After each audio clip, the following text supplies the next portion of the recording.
Because you guys asked for it, in today's video I'm going to be doing a post-processing tutorial from start to finish.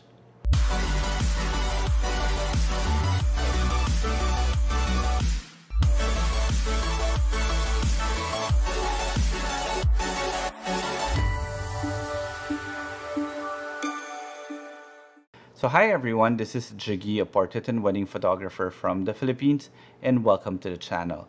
So before anything else, if you guys haven't subscribed to the channel and would want to learn more about off-camera flash photography or maybe just photography in general, then this channel is for you. So you guys might want to consider subscribing, and while you're at it, click that notification bell so that you get notified every time I upload a new video. And if you want to see more of my images, you could always find me on Instagram. It's at Jiggy Alejandrino. So in this video, I'm going to go through the entire process or my entire workflow of post-processing, and I thought it would be the perfect opportunity also to unbox this. I recently got this from Huion. It's a Kamvas 13-inch 2.5K. Now, full disclosure, Huion did send me this unit for review because they saw a previous video that I already made about their 16-inch version, and one of my complaints was the fact that it lacked vibrance. So I'll just do a quick unboxing of this one before we proceed to the actual post-processing workflow. Okay? So let's open this thing up and see what's inside. So again, this is a 13-inch version, but the nice thing about it, it's new screen actually, that it's 2.5K, so it should be more vibrant and it should be brighter. So here's the tablet. And this time it came already with the tablet stand. The previous versions you actually had to order it separately. Oh, it feels different. It feels thinner and lighter and better made actually. Even the back looks a lot better. Okay, so let's put this here. And then of course you've got the tablet here. Oh, sorry, the stand. Okay, let's open it up. And then what else is in here? Okay, let's set this one up. All right. How do you open this? There. And okay, just lift it up depending on how high you want it. There and there. Okay, let's put this one here. Okay, so what else is inside here? Well, of course you've got the stand for the pen. Let's put this here. Then you've got your pen.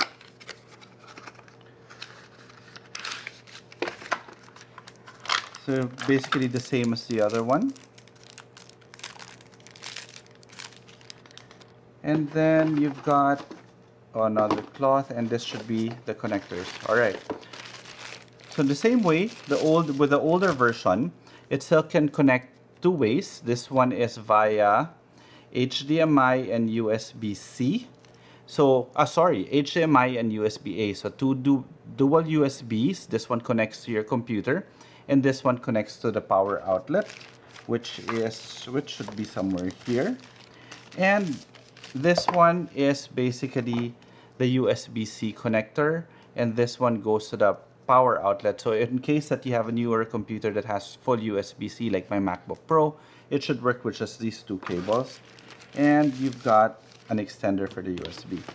Okay, so let me set this one up, and then afterwards let's go into the post-processing workflow.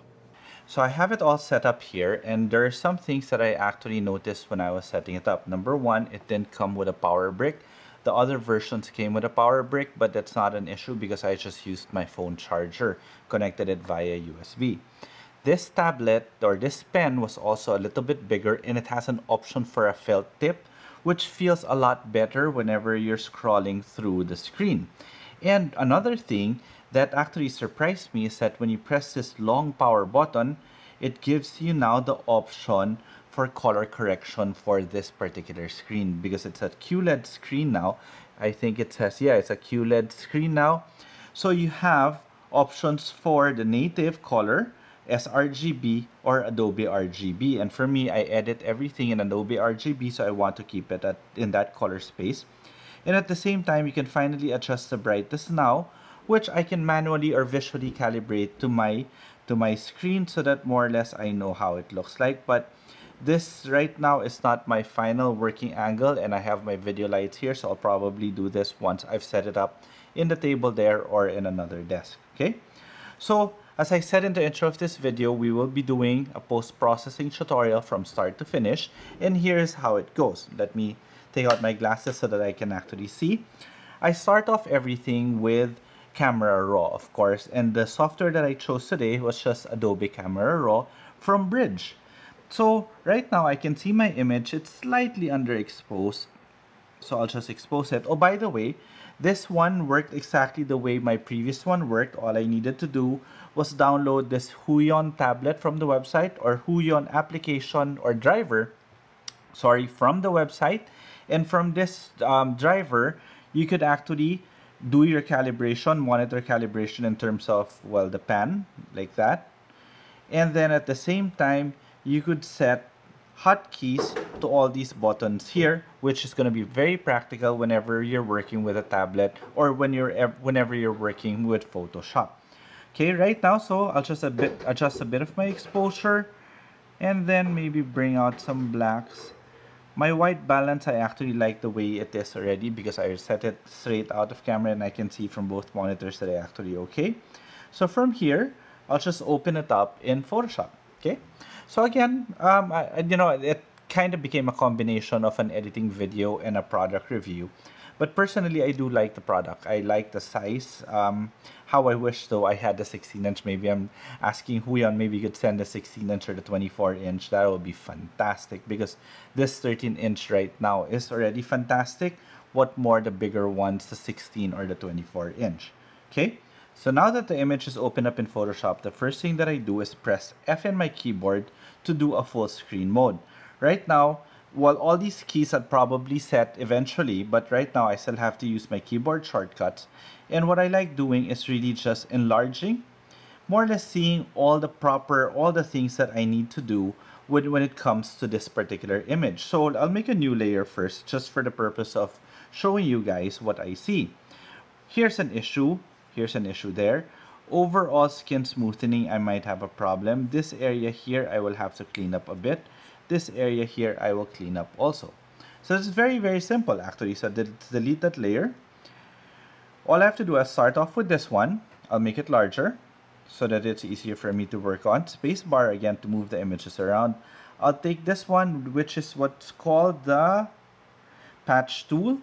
I will just take it like this and pull it down. And that's a beautiful thing about using pen displays like this because it's so precise as if you were just drawing. So again, we'll do that here. And with the patch tool, I can now basically just remove all the blemishes that weren't really covered with makeup. I'm sorry, babe. I know you hate the fact that I am editing your photo and showing everyone a before and after, but honestly, you have beautiful skin anyway. And then spacebar, basically all I'm doing is using the patch tool. There. And then from there, I can already see more or less, if you zoom out, that we've gotten pretty good. We've gotten most of the imperfections out of the skin. Now, not a lot of people actually have great skin the way Coco does. So there are times that you might have to do a bit of skin smoothing. The nice thing about this new version of Photoshop now is that they have built-in skin smoothing called neural filters, which is basically what I'm showing you now.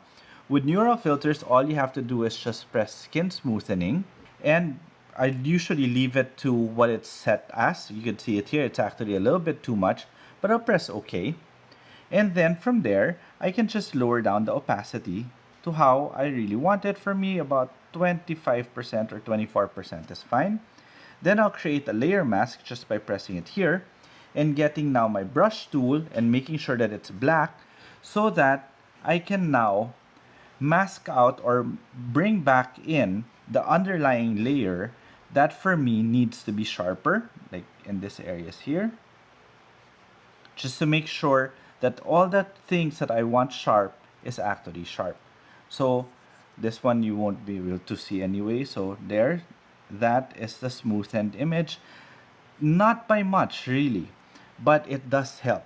Okay, so from there I'll merge this one. Normally it's better for you to work with layers, but for me, with the file sizes that I'm working with, especially with this A7R Mark IV cameras, are really big and heavy on the computer, I tend to merge my layers already. Just take my patch tool again, easy, bring it down. There, works. Then maybe remove this one too. Here.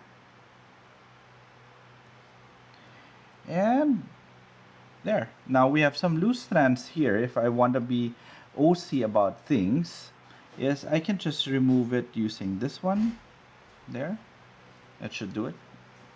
Again, beautiful thing about pen displays is that it's so easy to do that. What is this tool again? You know, I know these tools, but I keep forgetting the names. This is a spot healing brush tool. So with a spot healing brush tool, I can do this. There. Just a little bit of cleanup. So go through the face again, see if there are things that I still need to remove. Like for example, here. There we go. Spot healing brush. Actually, there's a hair here that I should actually remove. Here we go. Again, pen displays, beautiful. And I really like the feel of this new tip. It feels more organic. There.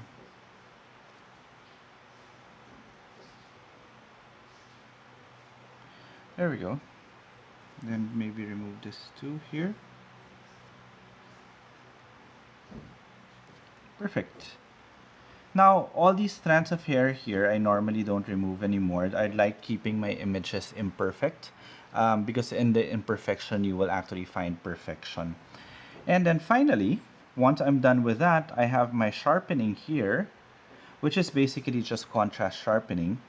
And what it does is that it just makes everything, well, you'll see the difference. Look, right now it's masked. So I get my brush tool again, make sure this time it's in white, and brush it in. See, I made a mistake here. Could fix that too, eventually there. So I just make the lips, the eyes, the eyebrows sharp, and the rest of the image basically still with its original state, just so that it's the clothes, the eyes, and the hair that actually pops from the image there. So that's basically how easy my post-processing workflow is from start to finish. Well, the secret really is getting the shot right in camera. Now, once you've done that, all you need to do is do a little bit of tweaking. Then afterwards, maybe just a little bit of cleaning up, which these things like this pen displays really help a lot. That's why I actually have a 16-inch version there in the back for my bigger screen. This one will serve as my portable version, but I am actually loving the way the screen is. This one is very different from that old one, the 16-inch 2021. I'll probably consider actually if I want to get a 16-inch or a 24-inch of this one, the 4K or the 2.5K, because as you saw, it's really very easy. It's so precise. It's so, well, I don't know. Well, for me, I've just been used to using pens like this, or maybe at least pen tablets. However, if you guys aren't familiar with that, you could always use your mouse and do the same thing that I just did. Now, if you guys have any questions, feel free to leave them in the comment section below. And again, please do consider subscribing to the channel. And while you're at it, click that notification bell so that you get notified every time I upload a new video. And if you want to see more of my images, you could always find me on Instagram. It's at Jiggy Alejandrino. Okay, till the next video.